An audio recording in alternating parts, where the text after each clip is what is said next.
aquela pessoa amável, companheira, prestativa, né? Transformou-se, tornou-se uma pessoa muito violenta. A primeira agressão foi o quê? As minhas agressões foram agressões psicológicas. As minhas agressões foram agressões psicológicas.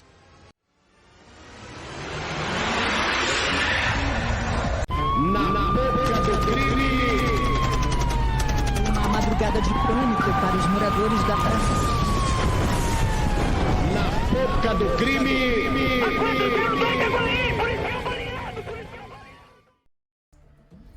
Olá, ouvintes do Nova Vertente, está começando mais um Na Boca do Crime. Na Boca do Crime, o seu programa de crimes, crimes virtuais, crimes da rua, crimes do cotidiano. E hoje nós temos um tema bastante delicado, bastante complicado.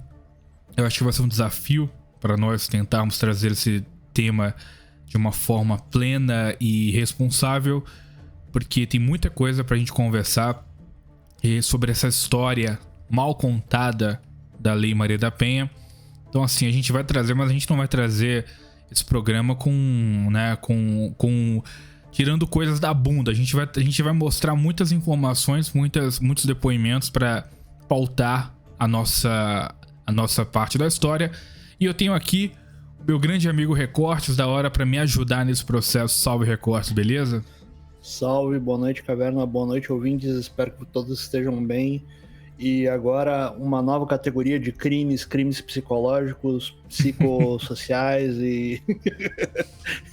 Mas o pior é que essa bosta agora daquela porcaria da Maris, né? Vocês podem até não gostar, vocês podem até gostar dela, né? O ouvinte que gosta dessa mulher bolsonarista full, né? Eu voto no Bolsonaro, mas eu não sou doente, cara. Eu sei falar as merdas que aconteceu. E a porcaria da lei contra a violência psicológica abriu margem para coisas terríveis.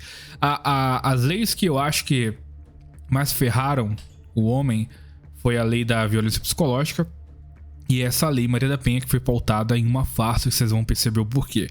A lei da violência psicológica, ela abre margem para coisas muito como é que se diz? Uma coisa que você tem que interpretar muito, né? Por exemplo, nessa lei da violência psicológica, se por acaso um homem chega pra uma mulher que tá praticamente nua e fala: olha, você não vai sair desse jeito porque você é minha esposa e você tem que me honrar como seu marido. Só o simples fato do rapaz falar isso, ele pode ser preso, porque ele está na cabeça da mulher e da nova legislação cerceando a liberdade de ir e vir da mulher. Olha só que bacana, não é, Recortes? Não está diminuindo enquanto mulher. Exato. Enquanto pessoa, né? Não, tu tá gorda pra caralho, não vai sair com esse negócio aí quase mostrando a bunda, caralho. Que porra é essa? Não, isso é crime. Não, crime é tu sair desse jeito, porra. Exato. Não, né? Não quero que ninguém, né, vá pro hospital por tua causa. Coloca uma roupa decente aí, tio. Tá louco? Exato. Mas olha, o cara tem que enfrentar a mulher na TPM, né? Nossa. E já vira violência psicológica. Exatamente, cara. Acho que nós é que estamos sofrendo a tal da violência psicológica, cara. Mas, ô Caverna, já que a gente tocou nisso daí, só pros ouvintes ficarem ficarem satisfeitos já de primeira, tá? Não precisam se preocupar, a questão é muito simples e é antiga, tá bom? 1994, Convenção Interamericana para Prevenir, Punir e Erradicar, olha só, erradicar a violência contra a mulher. Convenção de Belém do Pará. Isso aí, enquanto o pessoal tava... 94 é o ano que foi feito real, né? Se eu bem me lembro. Sim. E... Cara, teve então Copa, se eu não me engano, em 94, acho que teve. Teve sim. Acho que o Brasil ganhou a Copa de 94. Foi Penta? Não, Penta foi 2002. Ah, é verdade. Então deve ter sido o Tetra. Mas, olha só, aqui, ó. Vamos pegar aqui umas partes, vou ler para vocês, tá? Toda mulher tem direito ao reconhecimento, desfrute, exercício e proteção de todos os direitos humanos e liberdades consagradas em todos os instrumentos regionais e internacionais relativos aos direitos humanos. A gorda lá, por exemplo, ela poderia dizer que sofreu violência no Catar, mas ela se fudeu, porque, na verdade, o Catar, melhor dizendo, ele fez a coisa certa, né? Nunca se meteu nessas porcarias. Mas vamos lá, vamos ver o que diz aqui. Direito a que se respeite sua vida. Putz, que merda, né? Mas enfim, direito a que se respeite sua integridade física, mental e moral. Puxa, precisa de lei pra isso, cara. Pois é, cara, isso é uma coisa óbvia, cara. Porra. Não, calma, vamos adiante. Direito à liberdade e à segurança pessoais. Direito a não ser submetida à tortura. Quer dizer, se ela quiser, ela pode. Direito a não ser submetida à tortura. Direito a que se respeite a dignidade inerente à sua pessoa e a que se proteja a sua família. Direito a igual proteção perante a lei e da lei. Cara. Direito a recurso simples e rápido perante tribunal competente que a proteja contra atos que violem seus direitos. É daí que vem a Maria da Penha. Ô, Recotes, eu não entendo, eu não tô entendendo essa passagem, porque é o seguinte, cara, ela fala igual direito de proteção. Tá, mas igual a quem? A cachorro, gato, extraterrestre, porque o homem não tem esse direito. Tá se igualando a quem? O homem pode fazer diversos trabalhos insalubres, ele pode se ferrar, ele pode dedicar sua vida, ele pode morrer em prol de mulheres e crianças. Então, direito à igualdade a quem? A quem eles estão se referindo? Deve existir algum ser especial aí, né, cara? Porque as mulheres sempre tiveram uma prioridade em qualquer tipo de segurança, cara. Sim, Caverna, mas a nossa lei mesmo, se eu bem me lembro, na Constituição, essa Carta Magna, né? Ela, se eu bem me lembro, ela não diz bem o que é direito. O que é direito? Né? Se a gente for pegar direito, na verdade, todo direito ele vem de um mérito. Então, como assim? Qual é o mérito para isso? Né? Para a pessoa não... Então, por exemplo, o ladrão, né? Digamos assim, o ladrão ele tem o direito a não sei o quê. Tá, mas qual é o mérito dele? Então, peraí, o cara ele fez um monte de besteira e eu não posso condenar o cara à morte, por exemplo. Então, sei lá, o cara abusou de menor, o cara ele estuprou, ele fez uma porrada de coisas, praticou sequestro, coisa e tal, e eu não posso condenar esse cara à morte por quê? Não faz o menor sentido. Por que ele merece viver? Ele pode ter a graça, né, de alguém dizer assim, vamos fazer o seguinte, esse daqui eu não vou mandar mais para a indulgência, no caso, né? Eu não vou mandar mais para cadeira elétrica, para pena de morte. Por exemplo, o Dostoiévski, se eu bem me lembro, foi o Dostoiévski, ele foi acusado de um crime bárbaro. Ele participava de um grupo que era contra o regime, né, contra a Rússia. E era justo que ele fosse, perante a lei, né, executado por conta disso, né? Mas o czar, ele foi indulgente com ele. Ele não condenou ele à morte. Ele perdoou ele. Então, ele viu alguma coisa ali que, peraí, então, isso daqui eu não vou, né, condenar a cadeira elétrica ou o que for. Então, direito é uma coisa que não é especificado o que é. Daí o pessoal vai dizer, mas tem o direito positivo e o direito negativo.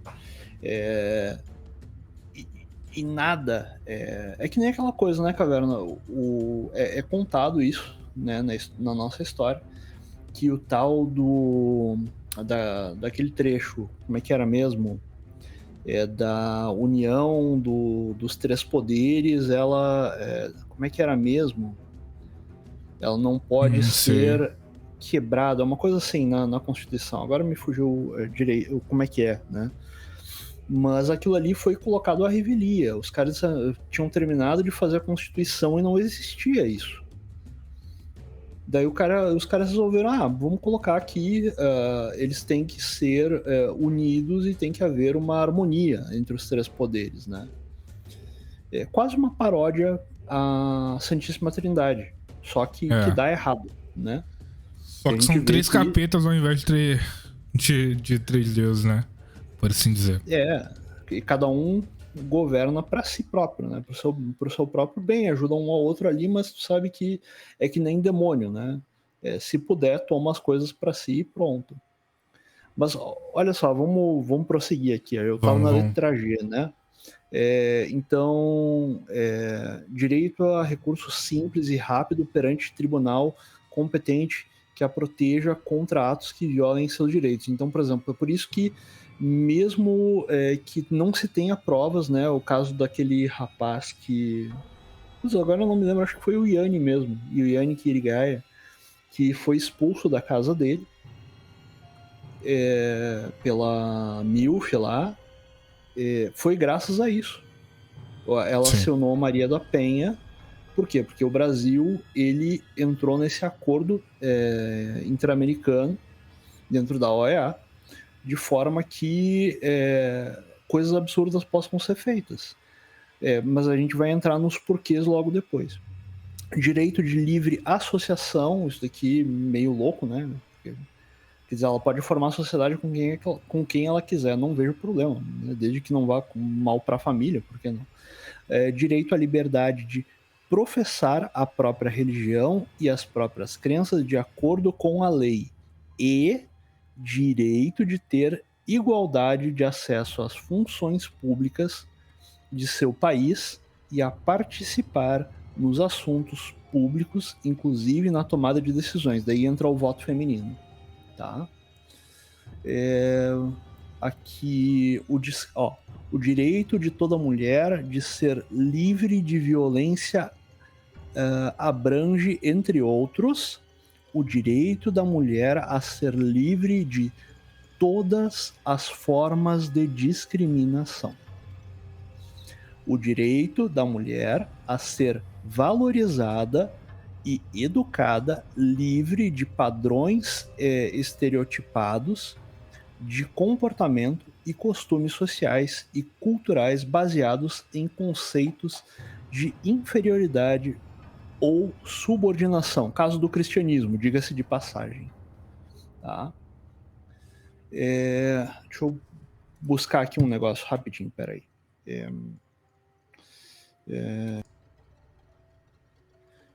Posso? Pode. Tá.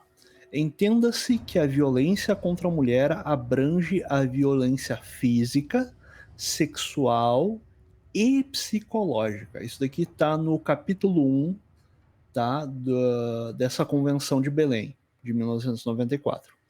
E diz assim: ocorrida no âmbito da família, unidade doméstica ou em qualquer relação interpessoal, quer o agressor compartilhe, tenha compartilhado ou não a sua residência, incluindo-se, entre outras formas, o estupro, né, maus tratos e abuso sexual. Ocorrida na comunidade e cometida por qualquer pessoa, incluindo, entre outras formas, o estupro, abuso sexual, a tortura, tráfico de mulheres, prostituição forçada, sequestro e assédio sexual no local do trabalho, bem como em instituições educacionais, serviços de saúde ou qualquer outro local, perpetrada ou tolerada pelo Estado ou seus agentes, onde quer que ocorra. Então, a gente está falando de uma coisa chamada agenda. Isso tudo se trata de uma agenda. Isso daqui passou despercebido porque a gente estava se recuperando de uma crise, cara. E ainda por cima, deve ter sido realmente o ano de Copa e outras coisas. Mas eu queria deixar isso daqui claro para o pessoal já levar em consideração que isso é algo antigo. Não tiraram isso da bunda do nada. Isso daqui é uma convenção interamericana de direitos humanos, tá? De 1994. Não foi tirado da bunda. Não foi uma ideia de hoje. Isso daqui é uma ideia antiga. Sim. Prossigamos.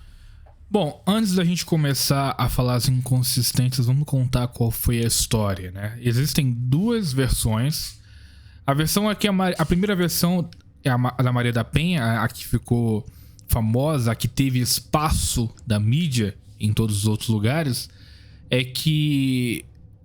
Vamos fazer o seguinte, a gente vai reagir a um trecho da Maria da Penha contando a história, e conforme ela for contando, a gente vai comentando por cima algumas inconsistências, beleza? Então eu vou dar play aqui pra gente escutar. Essa é uma entrevista que a Maria da Penha deu lá no programa do Fábio Porchat, que era um programa terrível, por sinal, mas enfim, vamos escutar isso aqui. No ano eu conheci o meu agressor aqui em São Paulo. Eu sou farmacêutica, bioquímica, e eu vim fazer um curso de mestrado. E através de amigos comuns eu conheci, né, a pessoa que era do nosso grupo, muito amável, muito prestativa, né? E assim nós nos tornamos amigos. E depois de um período nós começamos a namorar, né? Casamos. A minha primeira filha nasceu aqui, é paulistana, e quando eu finalizei o meu curso, eu voltei para a minha cidade, Fortaleza, e ele também me acompanhou. Terminou o curso dele e... Ele não era de lá? Não, ele era... Um detalhe que a gente tem que comentar é que toda a bagagem que ela tinha dele, todas as informações, era que ele era uma boa pessoa. Inclusive, muitas pessoas que conheciam o Marco Antônio Heredias, que é o ex-marido da Maria da Penha, o personagem da história, todo mundo falava que ele era uma pessoa muito boa. Ele era um professor universitário. Maria da Penha vem para São Paulo para fazer um mestrado, eles se conhecem lá, na roda de amigos, eles começam a namorar e depois ele volta com ela para Fortaleza. Ela vai querer mandar uma historinha de que o interesse dele por ela era só para ele poder ter nacionalidade brasileira. Ele é colombiano, e a partir do momento que ele se casa e tem uma filha com a Maria da Penha, digamos, esse giro na personalidade dele, essa chave gira e ele se torna uma pessoa violenta, uma pessoa agressiva. E é muito, muito esquisito isso. Como é que uma pessoa que já tem... assim, que já tem um passado, digamos assim, ilibado, que ninguém nunca teve nada pra reclamar dele, um ótimo professor que nunca teve nenhum BO, agora encontra uma mulher que vem de outro estado e vê uma oportunidade de se tornar um brasileiro, digamos assim, e aí ele só faz isso pra poder depois começar a agredir ela de graça, sem nenhuma justificativa. Você acha que isso procede, Recortes? Olha, tem gente que poderia dizer assim, puxa, mas o cara, ele queria, talvez, tirar proveito, mas, cara, não tem do que tirar proveito da mulher ali, não tem, não faz o menor sentido, na minha opinião, né, não faz o menor sentido. Bom, vamos dar seguimento aqui, que ela vai contar essa parte da história, e aí depois vocês vão ver um detalhe importante sobre as supostas agressões. Ele é colombiano. Uau! Né? E quando nós chegamos em Fortaleza, terminamos o curso, voltamos para Fortaleza e tivemos mais 2 filhas. E o nascimento das nossas filhas lhe permitiu ser naturalizado brasileiro. Ah, verdade. E no momento em que isso aconteceu, eu não o reconheci mais. Aquela pessoa amável, companheira, prestativa, né? Transformou-se, tornou-se uma pessoa muito violenta.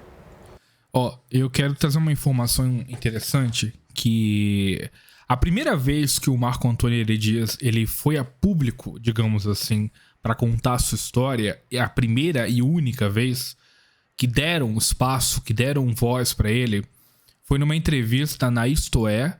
Inclusive, interessante que quando eu fui ver a entrevista, ele tava escondido, digamos assim, lá em Natal do Rio Grande do Norte. Eu poderia ter trocado ideia com ele na época em que eu morava lá, mas eu não sabia, né? Enfim, foi uma oportunidade que passou. E ele foi pra esse lugar no Rio Grande do Norte porque era um lugar onde ninguém conhecia ele. Era um lugar onde ele podia ter um anonimato, e ele até se casou mais 2 vezes no Rio Grande do Norte. É acreditar, hein? Oi? Caraca, é acreditar. O cara casou mais 2 vezes. Caramba. Sim. Interessante isso, né, Recorte? Porque nenhuma dessas 2 mulheres que ele teve depois reclamou de abuso, fez Maria da Penha contra ele, né? Tanto que ele não foi preso novamente por causa disso. É muito estranho, né? Essas mulheres, elas só abandonaram ele depois que elas descobriram o passado dele. Então, assim, interessante que até então o casamento estava funcionando. Até descobrirem a história da Maria da Penha, aí elas se separaram dele. E, enfim, ele teve também mais 3 filhas fora da Maria da Penha. Ele teve essas 2 com a Maria da... Não, na verdade ele teve 3 com a Maria da Penha e mais 2 com essas 2 mulheres. Essa é a questão. Aí, o que acontece? Essa informação... Peraí, deixa eu só pegar aqui.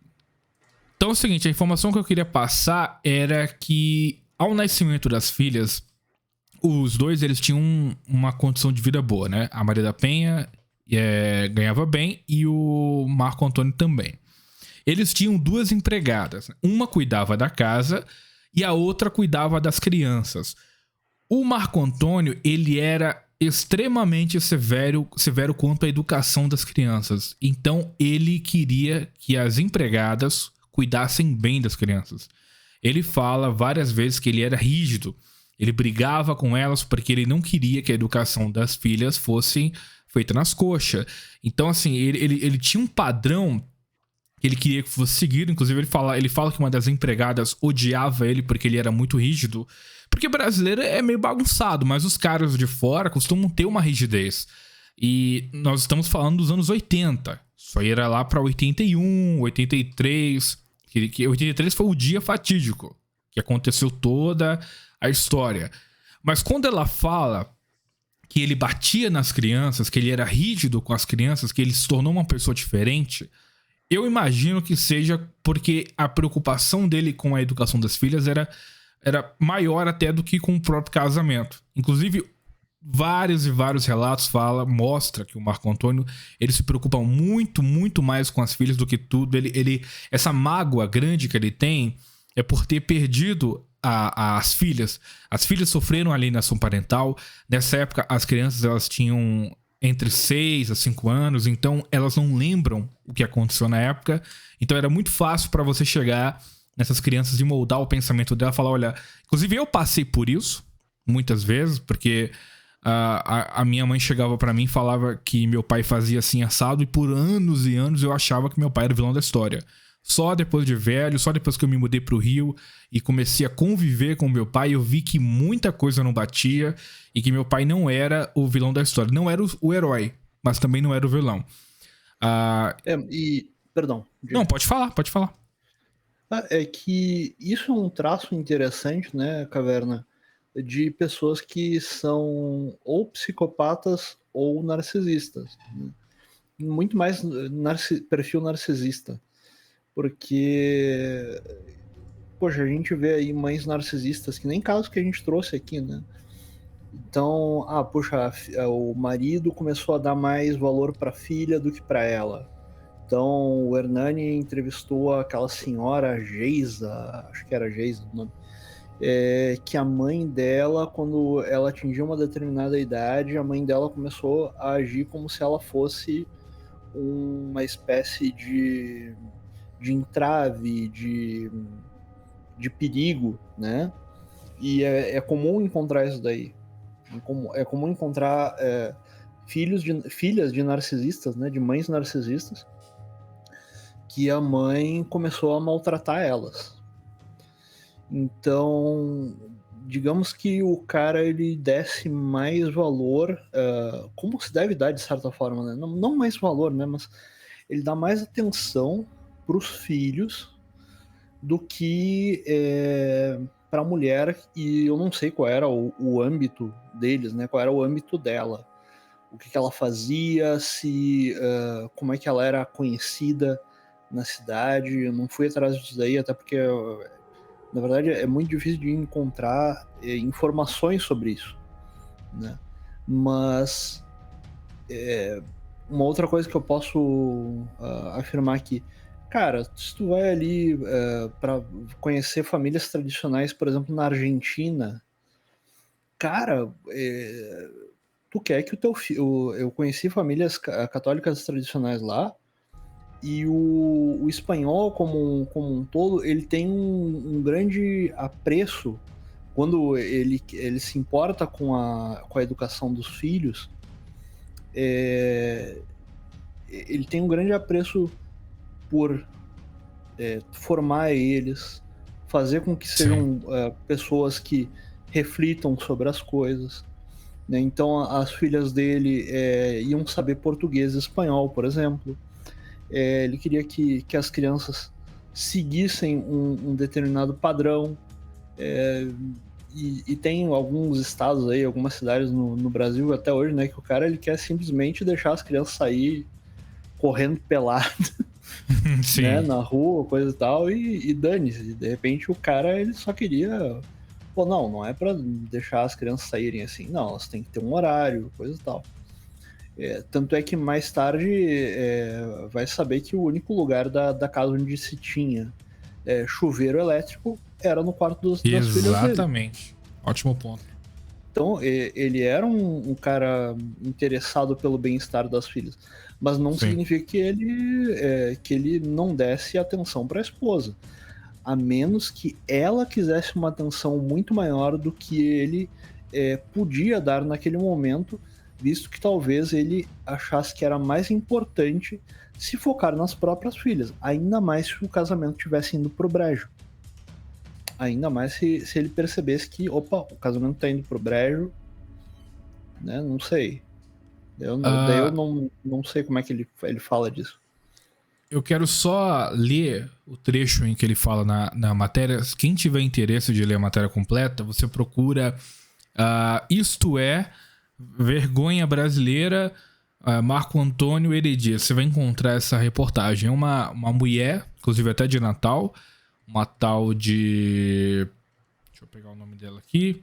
Solange Azevedo. Ela faz toda a reportagem, a entrevista com ele. Então ela pergunta, muitas das perguntas enviesadas e muitas com a opinião dela, o que eu acho muito bizarro, porque essa entrevista ela é conduzida de forma com que a repórter, ela interpreta as coisas que ele fala com viés. Então é o seguinte, abre aspas. De quando? Essa reportagem, deixa eu dar uma bisoiada aqui, é de 2011. Ah, legal. A Lei Maria da Penha ela foi criada em 2006. Então depois ele teve 5 anos depois ele teve chance de entrar na mídia. Ele também cumpriu pena e foi, enfim, ele passou um tempão na cadeia. Depois ele tava tendo regime semiaberto, mas tudo bem, ainda é uma prisão. Mas vamos lá, o trecho em que ele fala é o seguinte, abre aspas. A repórter pergunta por que as empregadas mentiriam que ele maltratava as crianças, e ele responde da seguinte forma, abre aspas. É muito simples. Havia um rancor entre mim e as empregadas. Segundo elas e Maria da Penha, eu era muito grosso. Eu chamava a atenção quando tinha que chamar, porque uma delas falhava em cuidar das crianças. Eu sou uma pessoa séria e objetiva. Por isso as pessoas falam que eu sou um carrasco. Então, assim, ele tinha uma rigidez na criação das crianças. E ela vai falar, a Maria da Penha, que ele batia nas crianças. Só que tem um detalhe, cara. Nós estamos falando dos anos 80. Eu, nos anos 90, já apanhava igual o vara verde do meu pai. Então, assim, cara, eu apanhava do meu pai, da minha mãe. Isso era comum, cara. Era educação das antigas, cara. Você também já não levou umas bolachinhas na sua época, não, Recortes? Você que é meio mais velho? Levei. Uma vez o meu pai saiu com a cinta atrás de mim. Sim, né? pô. Na rua. Exato, cara. E nenhum de nós virou psicopata por causa disso. Vai vir um corpo desgraçado das pessoas falam, mas isso aí não pode, porque não sei o que lá, tem que conversar. Eu entendo e eu apoio que o cara tem que conversar mais com os filhos. Agora, nós estamos falando de uma época que isso não se tinha, não se tinha esse costume. 90% das pessoas que passaram dos 30, eu acho, apanharam bastante na infância. Então, assim, isso era comum. Agora você pega essa situação, joga hoje em dia, e qualquer pessoa que não coloque no contexto vai pensar, porra, então ele era um cara que espancava os filhos. Porque é isso que dá a impressão. Se eu chegasse e falasse assim, não, eu apanhei muito na infância. Aí as pessoas iam falar, nossa, o pai do Caverna espancou ele, a mãe do Caverna espancava ele. Cara, isso era um costume comum. Ninguém ficava doente mental por causa disso, cara. A gente ficava... Pode falar. Não, mas vamos diferir as coisas, né? O meu pai, ele batia em mim. Cara, eu fazia merda. Eu fazia uma merda. Eu sabia que era uma merda, eu sabia que eu tinha feito besteira, né? Não era um tesão dos pais de bater nos filhos, cara. Era uma correção. Era uma correção. E o que acontece quando a criança ela é pequena? Às vezes a mínima correção, ela aparenta na cabeça da criança ser algo tipo, meu pai me bateu. Pô, meu pai não gosta mais de mim. Sim. Então, para ela, também tem um efeito psicológico. Tanto é que, por exemplo, às vezes eu preciso chamar a atenção do meu filho. Então, por exemplo, teve vezes em que meu filho... Aliás, foi uma vez só também, né? A gente estava no mercado e o meu filho começou a pedir coisa. Eu digo, não vou. Daí o meu filho começou a querer me mandar. Cara, tu não tem que pensar. Tu dá uma palmada na bunda da criança, só que é aquela palmada que na verdade tá tirando o pó da bunda da criança, mas na cabeça dela aquilo ali já fica. Sim. Quer dizer, opa, eu não posso ir contra, né, essa autoridade. É que nem, por exemplo, tu não vai ficar brabo com o cachorro, e eu ajudei a dar a luz aí, acho que umas 2, 3 ninhadas da minha cadela. Então a minha cadela, na última ninhada, por exemplo, ela teve 15 filhotes. Cara, tu vê os animais, às vezes o cachorro ele tem que dar umas 2, 3 rosnadas com o filhote e nunca mais ele faz. Sim. Nunca mais. Então, tu dá uma palmada na bunda, tu chamar a atenção da criança. Dependendo do caso, né? Claro, se for necessário. Pois cara, é porque assim, vai ter ouvinte que vai distorcer e você vai pensar assim, nossa, eles estão incentivando a espancar a criança. Cara, não é esse o caso. Que espancar, não tem nada a ver, cara. Não, tipo eu assim... acabei de falar, tu tirar na cabeça da criança, ela entende que ela fez uma coisa errada.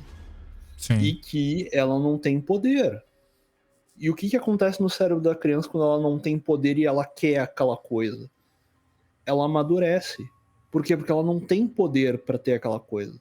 Então, por exemplo, teu filho vai começar a querer que tu compre uma bicicleta nova, por exemplo. Cara, não tem dinheiro para bicicleta, mas a criança não para de encher o saco. E te dizer, por exemplo, que puxa, ela não vai te amar mais. Quer dizer, a criança ela começa a fazer um jogo mental, né, com o pai e a mãe, para que eles se sintam mal. Por quê? Porque ela quer ter o poder de ter aquela bicicleta. E se o pai e a mãe cedem, ferrou. Só que às vezes a criança, aquilo ali vira quase como se fosse assim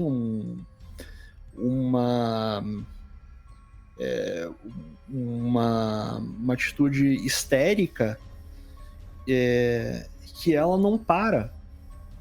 Então tu coloca ela no cantinho do pensamento, por exemplo. Só que o cantinho do pensamento não resolve. Daí ela vem pra ti, diz que te odeia, coisa e tal, e tu dá 3 tapas na bunda. Mais uma vez, não é tapa assim pra fazer doer. Não.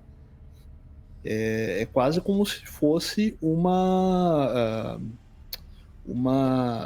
tirar, né, a poeira. A minha mãe dizia assim, tu não bateu no teu filho, eu te conheço, tu tirou a poeira da bunda dele, né? Mas é o bastante. E era o que meus pais faziam, é o que, aliás, acho que teve 2 vezes em que o meu pai me bateu de verdade, assim, e eu mereci. Numa das vezes eu quebrei uma lâmpada, eu acho que foi, uma coisa assim, e na outra vez eu falei um palavrão pra ele, né, na frente de um monte de gente. Não, foi... teve uma terceira vez. Numa terceira vez ele me deu um tapa na cara. Aquela vez sim. Porque eu imagino, uma criança de 7 anos, eu tirei sarro da cara do meu pai, né? Eu fui irônico com o meu pai. Hoje eu olho para trás e vejo que aquilo ali era uma forma de ironia muito infantil. E eu fiz isso daí numa loja Renner, porque a moça falou assim, o senhor é muito educado, coisa e tal. E eu falei alguma coisa do tipo, a senhora não conhece ele. E o meu pai deu um tapa, né, que fez o meu óculos voar. Eu uso óculos desde muito pequeno, né, tenho problema de visão faz muito tempo. Então... meu pai deu um tapa que mais pegou o meu óculos do que no meu rosto. Doeu um pouquinho, sim, mas foi muito mais um susto que eu levei do que propriamente o tapa. Ali eu vi o quê? Poxa, eu não posso falar assim com a autoridade maior que é meu pai. Então esse negócio, não, bater... Cara, depende. Mais uma vez, depende. Eu acho absurdo. Eu conheci gente que batia na criança por qualquer coisa. E eu acho isso uma merda. Isso é uma merda. Isso aí a pessoa tem que se fuder, cara. Tem que ser presa. Agora, outra coisa eu reconheço, assim, a pessoa, ela tá fazendo as coisas direito na rua com o filho, e o filho começa a indicar, porque a criança, mais uma vez, os caras vão saber disso quando eles forem pai e mãe, né? A criança, ela tende a querer ter poder sobre ti, porque aquela teoria lá do Olavo, né, das 12 camadas da personalidade, ela é interessante nesse sentido. Vai chegar uma determinada idade, que seria a terceira camada, aliás, a segunda camada, que a criança, ela vê as coisas, inclusive o pai e a mãe, como se fosse uma extensão de si própria. Então por isso que a criança briga em determinados momentos com um coleguinha por causa de um brinquedo, porque de certa forma ela vê aquele brinquedo como se fosse uma extensão dela. Então ela quer ter aquele brinquedo, ou ela queria muito aquele brinquedo, mas ela não faz ainda o uso da razão direito. Ela não passou ainda por uma série de coisas, de forma que ela quer forçar o outro a dar o brinquedo para ela, né? Porque na cabeça dela, de certa forma, isso daí ela tá na segunda camada, pelo que o Olavo falava, aquele brinquedo já faz parte dela, já faz parte do ser dela. E ela quer muito aquele brinquedo. Então ela parte para a briga por causa daquilo ali. Ela não desenvolveu ainda o que o Olavo chamaria aí de terceira camada, que é a conversa, o uso da linguagem, de símbolos, para pedir, poxa, tu troca comigo, por exemplo. É uma coisa que a gente faz quando tem dois, três filhos, né, ou 2, 3 crianças brincando juntas, e às vezes tu quer dar uma apaziguada na coisa, puxa, vamos trocar o brinquedo? Daí eles trocam entre eles, e cada um brinca um pouquinho com o brinquedo, e assim vai. Daí tu evita esse tipo de coisa. Agora, quando tu tem uma criança que ela é mais predominante, assim, ela quer ter... é natural isso também, né? Tem crianças que têm esse ímpeto maior, até mesmo isso é um pouquinho de liderança. Diz um pouquinho sobre a liderança da criança, né? Que ela pode se tornar, sobre a personalidade dela. Então, dependendo da criança, ela vai ser mais colérica, ela vai querer as coisas por querer, simplesmente. Então, às vezes a linguagem não é o possível. E às vezes simplesmente um corretivo vai pro cantinho do pensamento também não ajuda. Aliás, é deficitário. Então tu tem que colocar, tu tem que usar um jeito. Minha filha, por exemplo, com a minha filha eu praticamente, acho que eu bati não, dei 2, 3 palmadas na minha filha 2 vezes na vida, porque eu sempre consegui olhar para ela, assim, às vezes quando ela me enfrentava, eu olhava para ela isso é ensinamento do Olavo, né? Olha para a criança como se tu fosse assassinar ela. E cara, dá certo, é verdade. O pessoal vai ficar mais louco agora, né? Mas o Olavo falava isso, não, olha com cara de assassino. O cara dava certo. Ou tu pegar e dizer assim pra criança, tu quer apanhar aqui agora ou tu quer apanhar em casa? Daí a criança fica já com o cu na mão, né? Para algumas crianças dá certo. Daí tu diz assim, eu vou comprar tal coisa, se der eu compro tal coisa para ti e eu te dou. Agora se tu continuar assim, tu não vai ganhar nem a coisa e ainda vai levar uma palmada aqui na frente, aqui no mercado, na frente de todo mundo. E a minha filha ficou quieta, né? Então há casos e casos. Bom, continuando a história, então, vamos comentar um pouquinho sobre... Tá, vamos terminar primeiro de escutar o áudio, que é bom a gente escutar a Maria Penha falar, pro pessoal não pensar, da onde vocês estão tirando isso, quem foi que falou isso, quem foi que falou aquilo, porque, enfim, é bom a gente escutar e a gente vai comentando por cima. Vamos ver o resto da história. A primeira agressão foi o quê? As minhas agressões foram agressões psicológicas. Olha, esse é o cerne da questão. É uma coisa que é muito bizarra, porque, presta atenção, vamos supor que ela tivesse apanhado várias e várias vezes do marido. Você acha mesmo que a primeira reação dela quando alguém pergunta quando foi a sua primeira agressão seria minha agressão é psicológica? Não, cara. Uma pessoa que apanha muito do marido, a primeira reação que ia falar, nossa, ele me batia demais. Nossa, eu lembro que eu levei um tapão, um socão dele. A pessoa com calma fala assim, não, a minha primeira agressão ela foi psicológica. Porra, caralho, bicho. Não parece uma pessoa que tá traumatizada, não parece uma pessoa que viveu um inferno na vida com o marido. E como que uma pessoa que não viveu um inferno com o marido passa do nada por uma história mirabolante onde o marido forja um assalto só para justificar uma tentativa de assassinato dela? Porque agora... Mas aí é que tá. Pode falar. Mas é isso aí, Caverna. É exatamente isso. É necessário criar primeiro precedentes. Então, primeiro ele Ele me agredia psicologicamente, seja de forma verbal ou fazendo alguma coisa, para que até que enfim, no ápice, ele dá um tiro nela. Mas nessa época, não era tão, digamos assim, raro você encontrar um marido que batesse na mulher. As pessoas faziam vista grossa. Então como é que um cara que seria um monstro como o Marco Antônio, ele não teria levantado a mão contra ela antes de tentar matá-la? Porque assim, se ela infernizava a vida dele, se ela ficava enchendo o saco dele, então uma hora ou outra ele já deveria ter empurrado ela, batido nela em algum momento, antes de pensar em prontamente matá-la, não é, cara? Não é meio bizarro isso?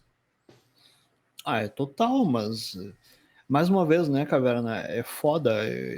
Eu busquei muito ter acesso aos autos dessa investigação, né? Aí. Não consegui. Eu tentei, inclusive, no... Espera aí que eu vou pegar aqui. Ó, por exemplo, aqui, ó. Aqui. Análises de los méritos del caso. Isso aqui é lá na Comissão Interamericana de Direitos Humanos, tá? Na OEA. Isso daqui data de 2000, do ano 2000, se eu não me engano. Aqui. O silêncio processual do Estado, quer dizer, do Brasil, né?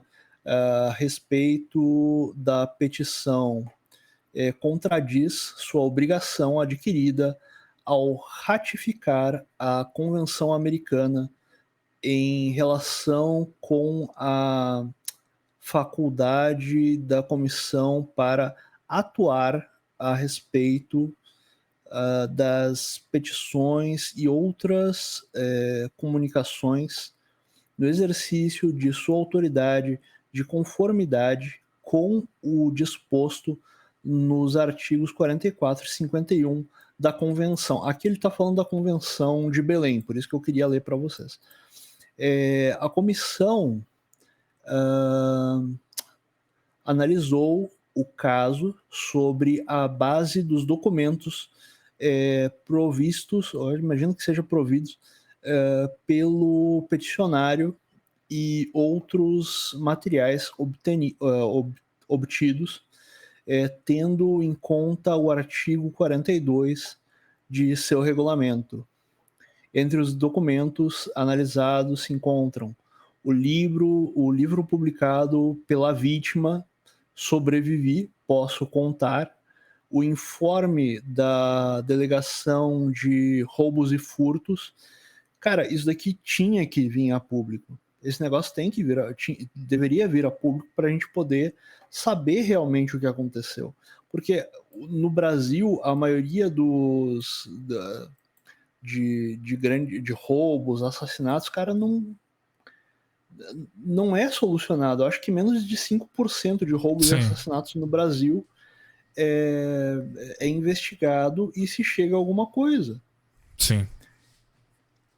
E nessa convenção, os caras eles propõem, eles se comprometem em, mesmo não tendo uma investigação e tudo mais, assim, mesmo sem chegar em algum lugar, dá uma celeridade no processo.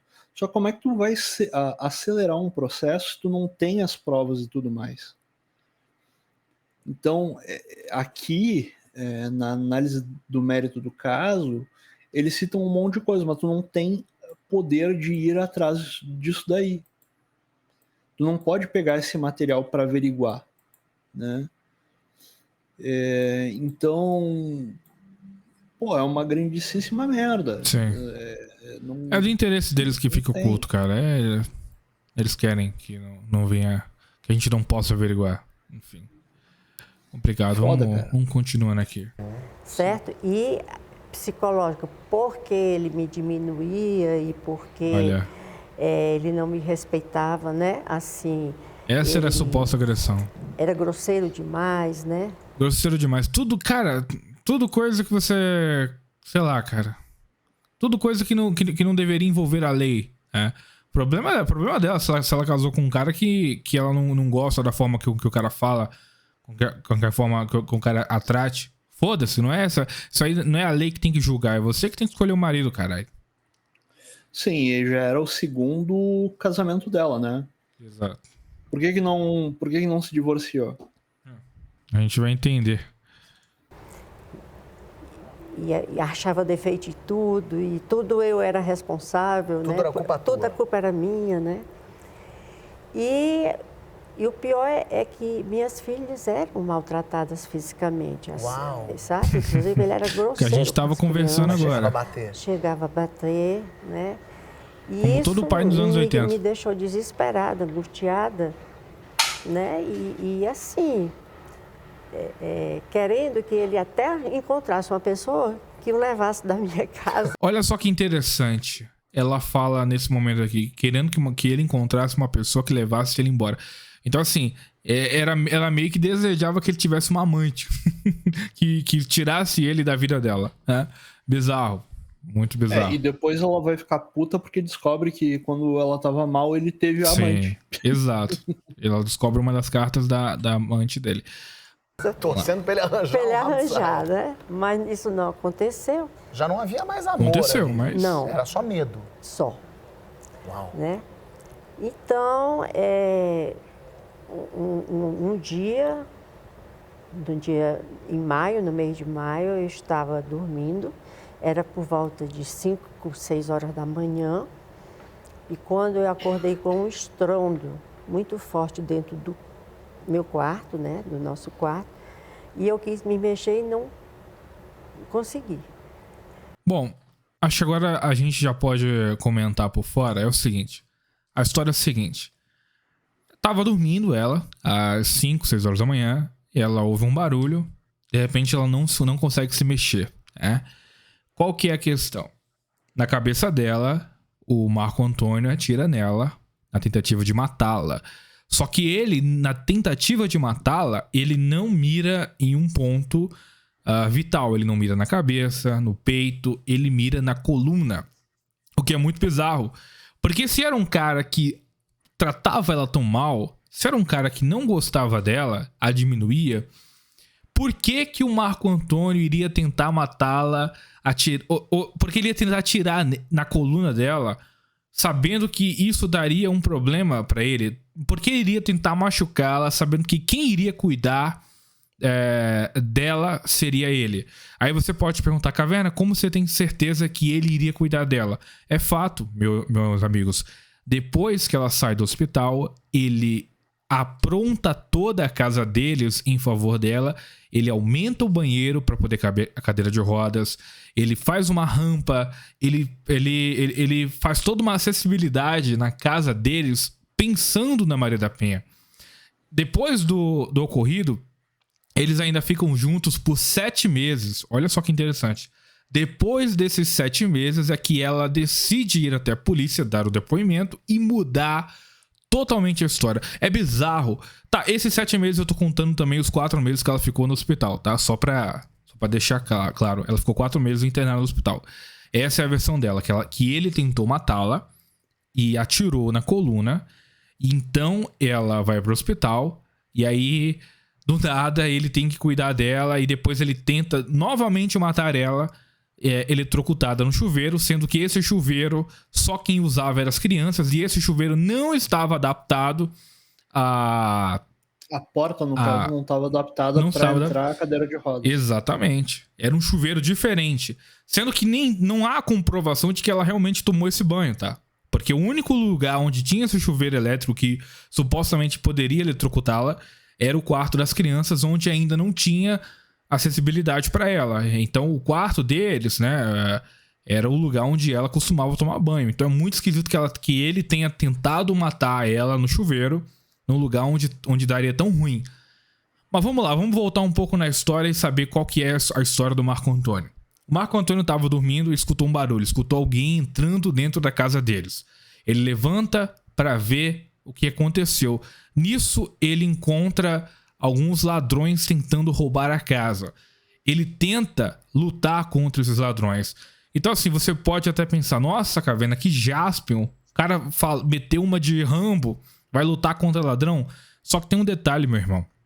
Ele levou um tiro no ombro esquerdo. Acontece que, na verdade, não foi nem no ombro esquerdo, foi no ombro direito, né? E acontece que, pra ele poder dar esse tiro, ele teria que ser canhoto. Ele é destro. A tentativa de um destro... Foi com uma espingarda, né? Foi com uma espingarda. Então, se ele tivesse dado esse tiro ainda perto, né, dele, teria sido um estrago bem maior do que aconteceu de fato. Ele levou esse tiro, tem marcas desse tiro, o tiro atravessou.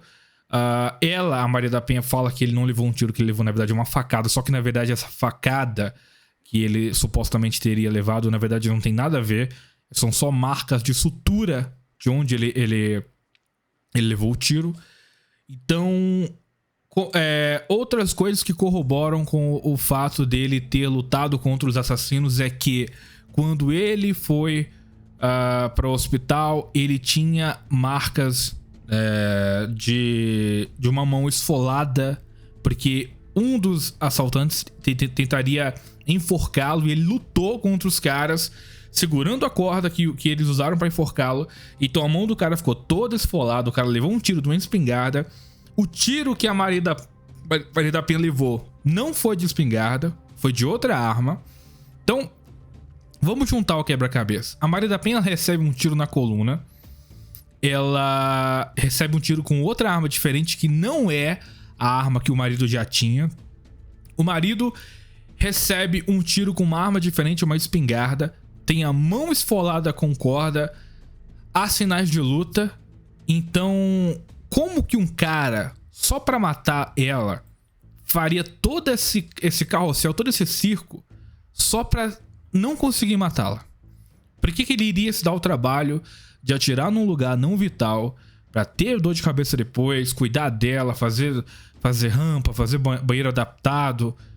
Faz sentido na cabeça de algum de vocês que um cara tenha dado esse trabalho tão gigante, tenha tido esse trabalho tão gigante pra não matar a mulher no fim das contas, e ainda ter pensado em tantos detalhes como pegar duas armas diferentes, dar um jeito de receber um tiro de espingarda de uma distância boa, onde ele não iria receber um dano tão grande, ainda numa posição onde seria impossível, não impossível, mas muito difícil com que ele manejasse com a mão esquerda. Será que faz sentido isso? Fora que, na hora em que eles saem da casa, que ele leva ela pra fora da casa, e os vizinhos vão acolher, né? Vão socorrê-los, né? Os vizinhos ajudam a levar pro hospital e tudo mais. A Maria da Penha, ela acredita nessa hora que realmente foi tudo um assalto. Ela realmente acredita que a história era essa. Só que 7 meses depois é que ela vai mudar essa história. Por que ela vai mudar essa história? Porque durante esses meses em que eles passam juntos na casa, ela descobre uma das cartas que ele mandava pra amante. Aqui eu quero falar que eu acho totalmente abominável. Traição pra mim é a pior coisa que existe. Mas não se justifica as coisas que aconteceram, tá? Na minha opinião, o divórcio seria mais do que suficiente. Cada um ia pro seu canto. Mas a Lei Maria da Penha, ela não ferrou só um homem, cara. Segundo o que se tem notícia, essa lei, ela ferrou 17 milhões de homens que foram acusados, né, de Maria da Penha. Então é uma coisa muito bizarra. Há um detalhe também, que essa lei incentivou a várias e várias narrativas que é bizarras. Por exemplo, uma narrativa de que a cada 15 segundos uma mulher é agredida no Brasil. Puta que me pariu, né, cara? Cada 15 segundos uma mulher é agredida no Brasil. Faz os cálculos aí. Faz os cálculos como é que não deve estar. Acho que a gente tá... Acho que a gente tá no Mad Max e não sabe. Não dá certo, né, Caverna? Oi? Desculpa, não, tô brincando. Eu disse, não, repete aqui, eu não entendi o que você falou. Eu disse... E tu vê que mesmo assim não dá certo. Exatamente. E mesmo assim continua dando ruim, né, cara? Putz grila, cara. Tem que mudar essa estratégia aí, né? Outras coisas interessantes pra gente comentar é o seguinte. Bom, depois de toda essa história, que ele bom, ele tenta manter o casamento. 7 meses depois ela vai na polícia pra mudar a história e falar que ele é que tentou matá-la. Então a polícia ela começa a reabrir o caso e investigar sob uma nova perspectiva. Porque antes eles estavam investigando um assalto, agora eles estão tentando investigar uma tentativa de homicídio, algo passional. Então muda-se toda a linha de investigação, só que tem um detalhe, meus caros. Existe um detalhe muito importante, que em 1981 houve um escândalo da morte da esposa do ator Robert Wagner. A esposa era a Natalie... Acho que era Natalie Moore. Natalie Wood, desculpa, Natalie Wood. Em 1981 ela foi morta afogada. E nessa época se suspeitava que o Robert Wagner ele havia matado a própria esposa. Então o país inteiro estava ligado nesse caso. Então o caso de marido matando mulher estava muito em voga. Então o depoimento da Maria da Penha em 1984, digamos que veio num momento muito oportuno. Essa emoção que estava o Brasil vivendo nessa hora ajudou bastante em que os policiais e a mídia ajudassem a investigação. Então acontece que tudo foi digamos assim, visto do ponto de vista dela. Há um detalhe que a Maria da Penha conta, que ela fala que quando a polícia reabriu o caso e foram perguntar pro Marco Antônio a história, ele não sabia dar os mesmos detalhes do primeiro depoimento. Cara, isso não faz o menor sentido. Por que não faz o menor sentido? Porque o cara escreveu quase 20 livros sobre a mesma história com os mesmos detalhes. Se a memória do cara não tivesse tão vívida no momento, como que o cara iria escrever tantos livros contando a mesma história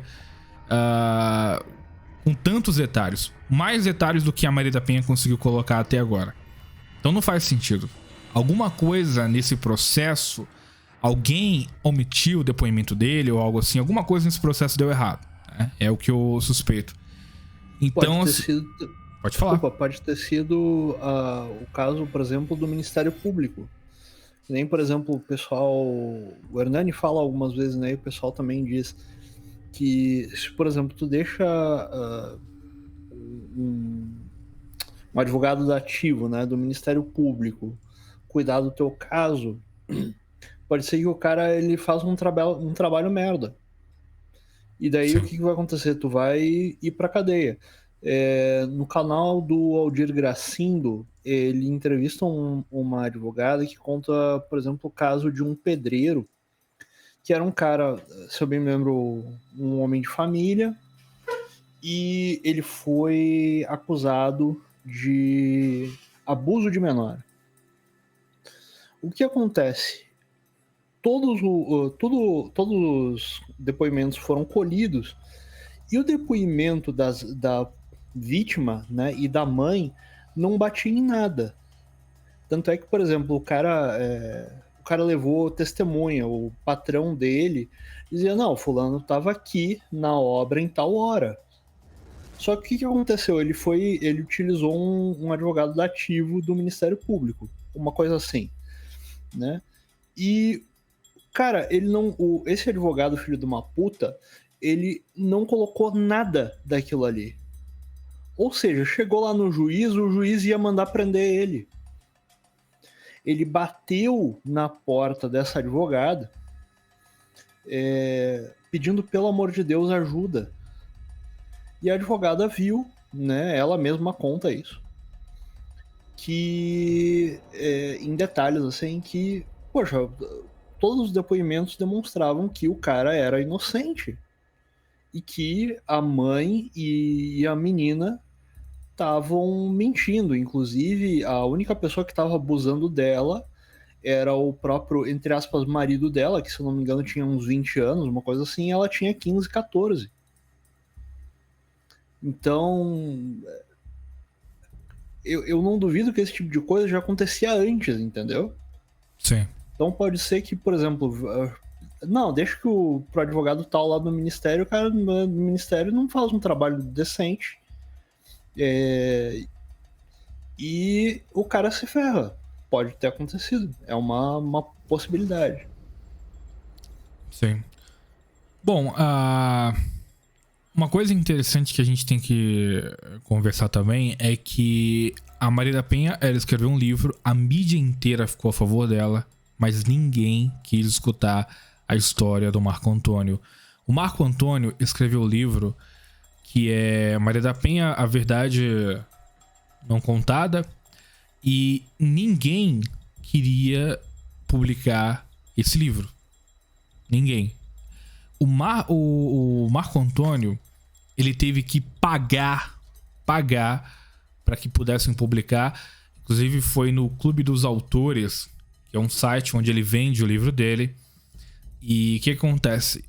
E o cara, uma coisa que eu quero chamar a atenção é como que um cara que realmente era o vilão da história, ele precisou, com tanto desespero, contar uma história, digamos assim, mentirosa, se expor mais. Porque assim, o cara já tava na merda. Já tava todo mundo contra ele. Ninguém queria dar voz a ele. Eu acho que se fosse se eu tivesse realmente culpa no cartório, eu iria me esconder. Eu iria ficar num lugar quieto. Eu iria deixar o assunto morrer. Não iria mais cutucar o vespeiro. Então o Marco Antônio, ele foi com todas as forças publicar o seu livro. Ele tentou entrevistas, não conseguiu. A única... e acredito que a última vez que ele apareceu num veículo grande da mídia foi na Isto É, com a entrevista que a gente comentou. Um detalhe interessante é que quem ajuda ele hoje nas publicações, em pesquisas, é uma filha dele que é universitária, não tem o nome dela, e essa filha fala que acredita cegamente no pai dela.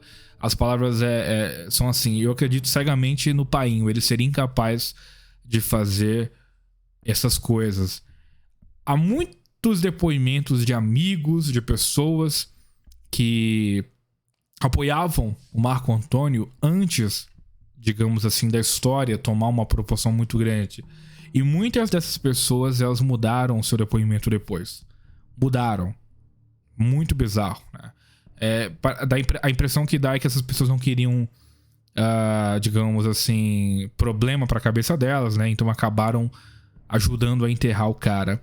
Mas agora vamos ver um vídeo aqui onde a gente mostra claramente a Maria da Penha se contradizendo no seu depoimento. Ela tá contando a história do dia do assalto ou do dia da suposta tentativa de homicídio dela. Vamos ver o que ela tem a dizer. Pela manhã, né? Isso aí tudo depois foi se encaixando, né? Com um forte barulho dentro do quarto. E que me mexer não conseguia, então eu disse: puxa, o Marco me matou. Foi o meu raciocínio, foi isso. Ela primeiramente afirma que ao sofrer o tiro, ela já acreditava que tinha sido o marido que estava tentando matar ela. Mas ela vai falar de novo que ela pensou outra coisa. Presta atenção. Né? Porque nessa época o estopim já tinha... Não tinha mais sentido, né? E os vizinhos que me acudiram me levaram para o hospital. E por conta dessa fato, eu passei 4 meses hospitalizada. Né? Lembrando que ele também ficou 4 meses hospitalizado. Ele ficou, ele saiu primeiro que ela. Assim que ele saiu, ele preparou toda a casa para receber ela. Ninguém nunca comenta o fato de que ele também ficou no hospital por muito tempo, se recuperando do tiro que na cabeça deles, ele mesmo se infligiu. É muito bizarro. Vamos lá. A versão que ele contou é que ele tinha percebido pessoas estranhas dentro de casa e que essas pessoas tentaram enforcá-lo e lutaram contra ele. E quando a polícia, os vizinhos chegaram, tudo mais, encontraram ele sentado na cozinha da casa com uma corda no pescoço e o pijama rasgado. E a explicação é que ele tinha lutado com 4 pessoas. Depois de passar 2 meses num hospital em Fortaleza, Maria da Penha conseguiu uma vaga aqui em Brasília, no Rede Sara de Reabilitação. Foi quando ela começou a recuperar o movimento dos braços. Foi quando ela ouviu também que a cadeira de rodas seria sua companheira pela vida toda. Não bastasse a saudade que ela tinha das filhas, foi quando começaram a chegar as primeiras notícias de que o marido dela era o principal suspeito do atentado. Até então, a versão... Ela afirma que sempre tinha acreditado na versão do assalto contada pelo marido, mas anteriormente, como vocês viram, ela disse que foi o marido que achava de primeira que o marido que tinha sido responsável pelo tiro. Presta atenção. Era de que tinha havido esse assalto, né? E até então a versão era de que tinha havido esse assalto, né? E eu não imaginei em nenhum momento que tinha sido ele. Olha, interessante. E que me mexer eu não conseguia, então eu disse, puxa, o Marco me matou, foi meu raciocínio, foi esse. Então eu disse, puxa, o Marco me matou, foi meu raciocínio, foi esse. Então eu disse, puxa, o Marco me matou, foi meu raciocínio, foi esse. Entendeu? Sempre eu estava acreditando na versão que ele tinha passado. Novamente ela fala que acreditava na versão do marido do assalto. Só que meu sofrimento era muito grande, porque como eu conhecia a brutalidade dele com as crianças, Então ela começa a associar o medo, não a suposta violência dele para com ela, mas com as crianças. Que a gente já comentou que era o caso dele ser um cara rígido com os filhos. Achava, e não era mentira, né? E aconteceu isso, que ele agora estava com todas as armas para maltratá-las ainda mais, porque não tinha a minha presença. E essa não seria a única tentativa. Quando voltou de Brasília, já sabendo que tudo apontava o marido como autor do tiro, um novo choque. Ele falou, não me lembro bem como foi, eu só sei que ele disse que ia me levar ao banheiro, no banho, né? E quando eu cheguei no banheiro, ele abriu o chuveiro e no lugar de ele me empurrar, eu disse, deixa eu ver a temperatura da água. Aí passou corrente. Aí eu disse, está dando choque. Esse é um choque, esse choquinho sempre ela deu. Eu digo, não, está dando choque. Um detalhe, talvez para pessoas que não estejam acostumadas a usar chuveiro elétrico, de fato, em lugares onde não há aterramento, dá uns choquinhos de vez em quando, mas isso é normal até, tá? Só que a gente já comentou que o fato é que ela não poderia ter ido nesse chuveiro, porque era o chuveiro das crianças, não estava adaptado nem a entrar com a cadeira de rodas. Mas supondo que ela realmente fosse nesse chuveiro, existe sim um pouquinho de choque às vezes. Inclusive, se você tiver algum machucadinho, um corte no dedo, é comum que quando você toque no registro do chuveiro, você leve um pouquinho de choque ali. É comum até. Mas, assim, o jeito que ela tá esperando de ser eletrocutada é um pouco demais, né? Muita imaginação, né, cara? Seria mais fácil que o cara deixar ela entrar no banho e jogar e dizer que caiu o rádio ali e eletrocutou. Mas tu vê, isso daí é coisa de filme antigo até mesmo, né? Puxa, caiu o rádio ali, né? Ela gostava muito de música. Exato. Mas toca a ficha. Nessa hora eu gritei, as moças vieram e me tiraram. Entendeu? Aí, coincidentemente, depois, a gente relembrando os fatos, aí o que acontecia? Depois que eu havia chegado, ele nunca havia tomado mais banho naquele banheiro, ele só tomava no banheiro das crianças. Então, o que ele ajeitou realmente, no período que ele estava hospitalizado, ele ajeitou o chuveiro para dar premeditou para mim. É muita safadeza, cara. É um choque. No final, ela revela que a grande motivação em torno do seu caso, na verdade, foi por política ideológica e não devido às condições específicas do seu caso. O objetivo era modificar as leis em prol do feminismo contra o machismo supostamente instituído na sociedade. Vocês vão ver agora que ela vai dar uma lacrada nesse caso inteiro. Enfim, vamos escutar.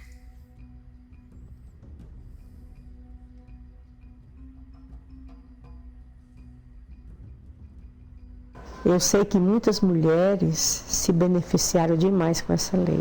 Com certeza. E eu provei que a justiça precisava ser repensada.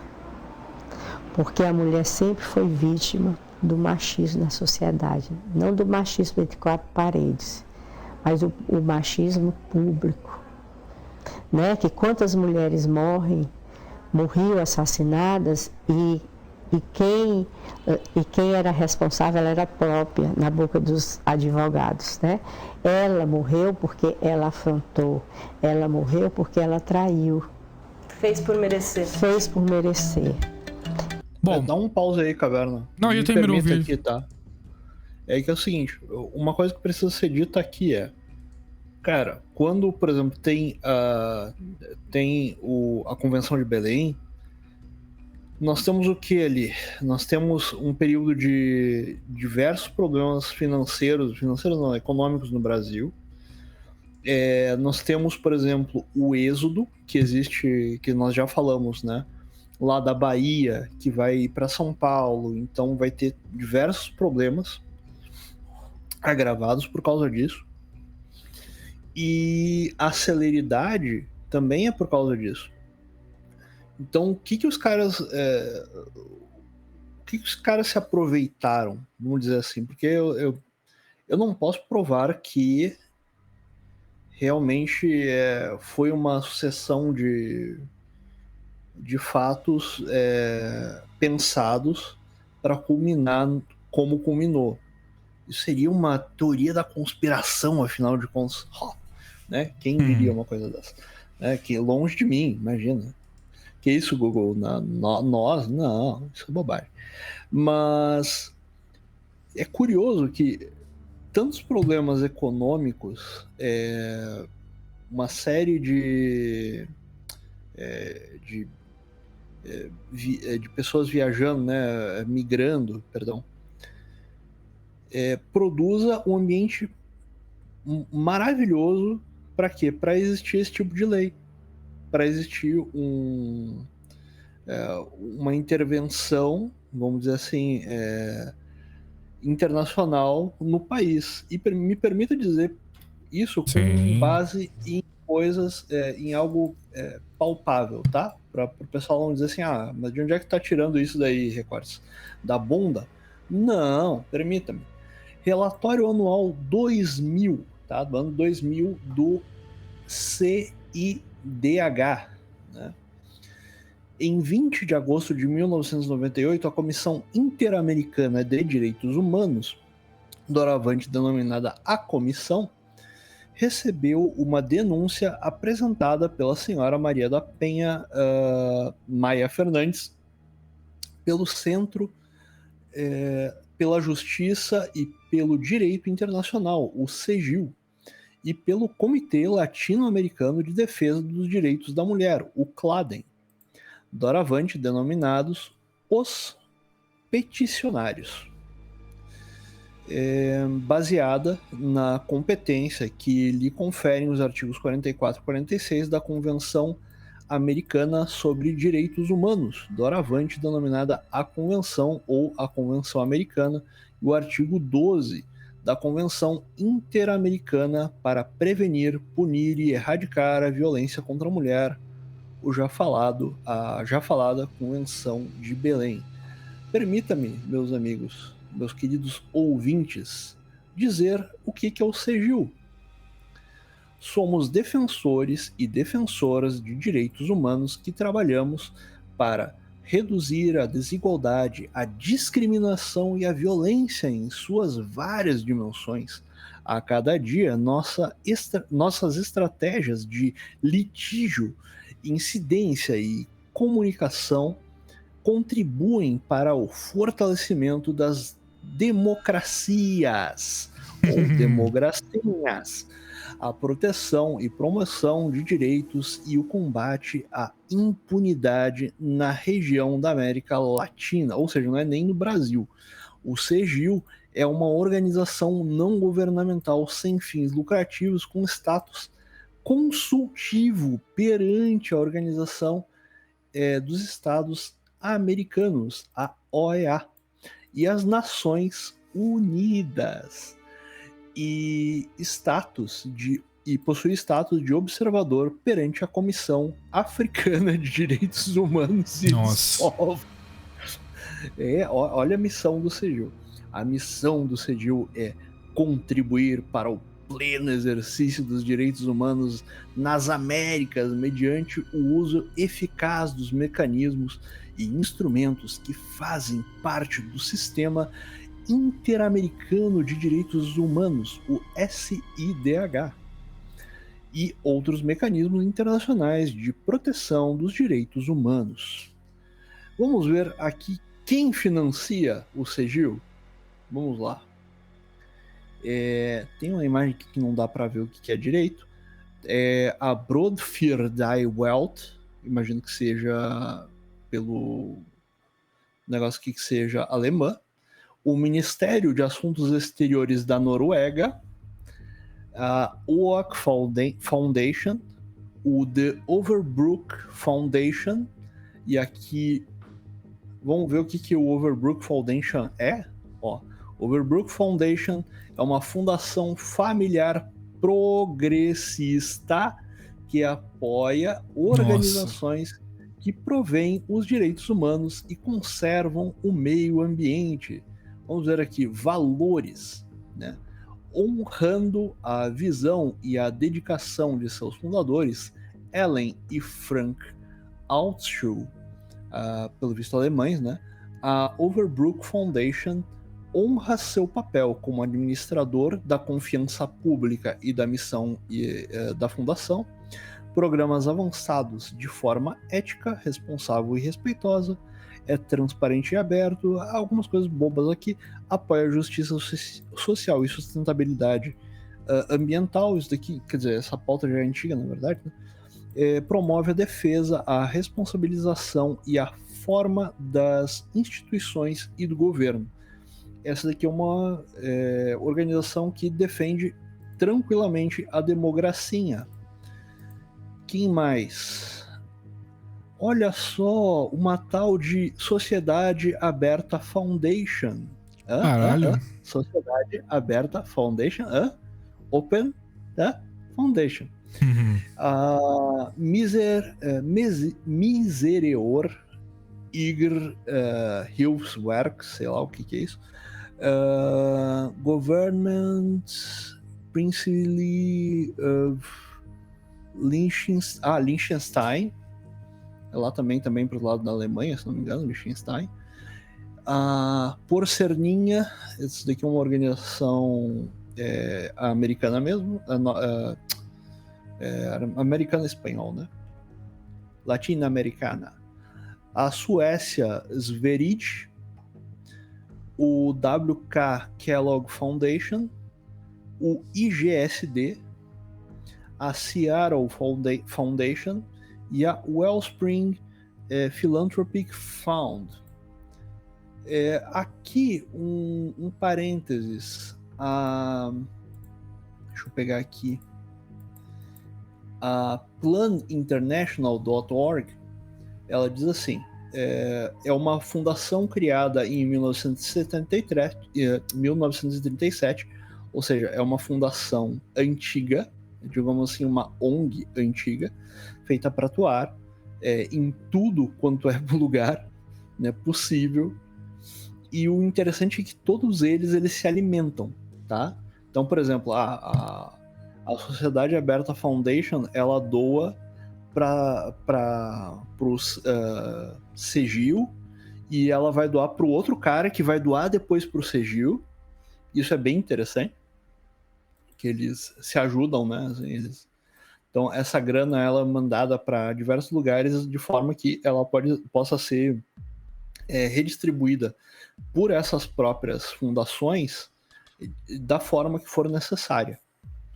Então nós temos aí diversas organizações estrangeiras que nem sequer fazem parte, tá, da América Latina, influenciando a América Latina. Mas foda-se, né? Dane-se, a preocupação com essas organizações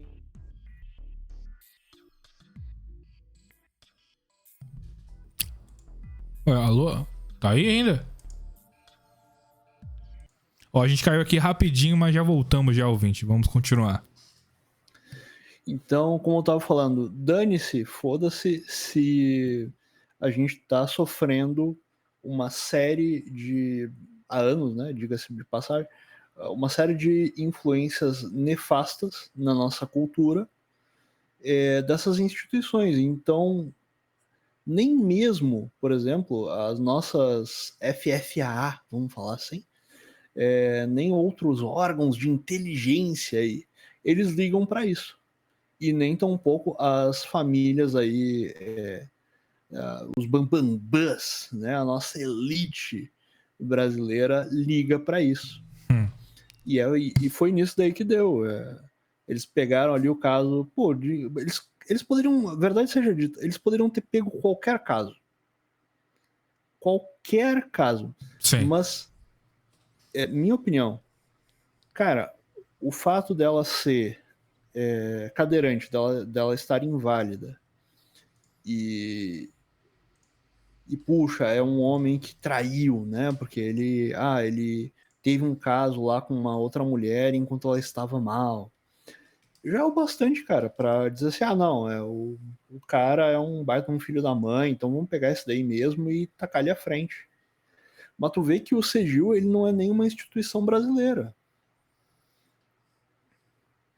É uma ONG. Uma ONG. Tinha que ser, né, cara? Velho, isso daí é absurdo. Sabe, Caverna? É vergonhoso. É vergonhoso. A gente cresce, verifica esse tipo de coisa e diz, putz, cara. Mas nem brasileiro o negócio né? É foda. É foda, meu irmão. Mais uma vez, o estrangeiro atuando pra sabotar o Brasil, né, cara? E o brasileiro não fazendo nada para que isso não aconteça. Sim. Foda. Bom, meu Mas irmão, em frente. Não, acho que a gente já falou tudo que tinha que falar. Pelo menos o meu roteiro acabou, cara. Você tem mais algum comentário a fazer sobre o tema? Alguma coisa que a gente deixou de falar? É necessário lembrar que em 2000, o Brasil, aliás, 2004, em 2000, 2004, ou começou a ter uma, digamos assim, um fechamento de portas e uma grande pressão para que virasse lei. Porque isso daí já tinha sido tratado em 1994. Então, o caso da Maria da Penha ele é usado para que a agenda ela acelere. Então, 2006, né, quando a lei é estabelecida. Então, em 2006, quando a lei ela é estabelecida, é justamente por causa disso. Porque já tinha ratificado.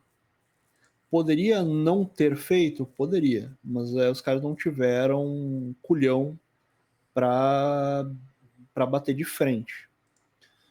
Uma outra coisa que é interessante refletir é que... Perdão, Caverna, dá um pause aí. Perdão. E é importante lembrar, refletir o seguinte.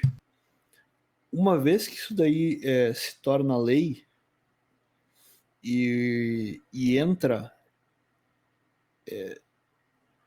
tudo aquilo que deveria ter sido revisado e não foi, ele é esquecido.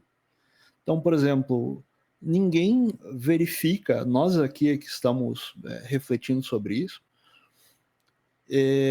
que tudo aquilo que aconteceu naquele momento, quer dizer, naqueles anos ali de 1980, na verdade antes, né, 1970 e poucos, é que a gente começa a ter um problema maior com a economia. E mais tarde, com a migração, cara, isso daí tudo é jogado no lixo. Não, puxa, existia violência e coisa e tal. Pô, velho, legal, e aí... continua menos de 5% dos crimes ainda hoje sendo resolvidos. Resolveu alguma coisa? Não. Olhou-se para trás e verificou, putz, aquilo ali também é resultado da falta de fé das pessoas, porque antigamente o padre dizia, ó, não vai bater na tua mulher porra nenhuma, nem nos teus filhos, porque os padres tinham poder para isso, né? Tem ainda hoje, né? O padre procura conversar, ó, peraí, cara, que porra é essa daí? O que tu tá fazendo com... Por que tu bateu no teu filho dessa forma? Não deu uma palmada, tu espancou o guri. Por que tu fez isso daí? Ele fala pro pai, ele pode falar pra mãe, né? Dependendo do caso. E o padre vai chamar a atenção disso. Cara, não se tem isso. Não se verifica esse tipo de coisa. Mas o advogado também, no direito brasileiro, quando ele estuda o direito, né, na faculdade, ele não vê isso, ele não vê a história. Ele não vê que aquilo ali foi fruto de problemas econômicos e morais que existiam na sociedade. É importante refletir sobre isso. Mas tudo isso é jogado ao léu, tudo isso é jogado, aliás, é enfiado goela abaixo do cara que vai estudar direito na faculdade. E o cara, ele, muitas vezes, ele simplesmente, porque o pai e a mãe dele disseram, não, vai lá que tu um dia vai ser alguém, né, ganhando 1.300 no início, depois de pagar uma grana filha da puta, né, passar 2-3 horas dentro do ônibus, ida e volta, né. Pouca merda, eu tenho um irmão que ele chegava da faculdade e ele ia às vezes até as 2 da madrugada, às 3 da madrugada estudando. Caraca. Eu tenho um outro irmão que ele quase foi morto na faculdade, lá na URGS, em Porto Alegre. Mas tu tem que ir, aprender e voltar para casa. E não se reflete sobre essas coisas na faculdade. Por quê? Porque tu tem que aprender aquela coisa para ganhar o teu diploma, para te depois virar professor, ou virar, sei lá o que o cara vai virar. E passar. Mas não se traz esse tipo de reflexão. Então, mais uma coisa para quando a gente for falar sobre esse assunto. É mesmo, senhora? Bom. A senhora sabe o que formou a Lei Maria da Penha? Puxa, havia uma violência contra a mulher. Poxa, verdade. Mas lhe falaram que foi por conta de uma migração feita porque teve um atentado contra o cacau no Brasil, que os caras, eles fizeram foi criminoso o que os caras fizeram lá. Não sabia. E assim, pessoal, diga-se de passagem, se tiver alguma mulher aqui que possa porventura estar braba ao ouvir isso daqui, apesar de que eu duvido que alguma mulher tenha chegado até aqui se tá ouvindo esse programa, exceto a Maria e algumas poucas aí, né? Mas, cara, eu tenho uma tia que apanhava. Eu tenho um tio que batia nela. Felizmente, graças a Deus, depois isso passou. Ele largou a bebida e tudo mais e sossegou. Mas ninguém aqui tá dizendo que não havia problemas. Mas o cerne do problema que levou a isso, que levou as pessoas a cometerem diversos crimes, é outro. Mas é isso aí, meu irmão. Isso. Eu acho que eu já falei demais também. Tá tranquilo.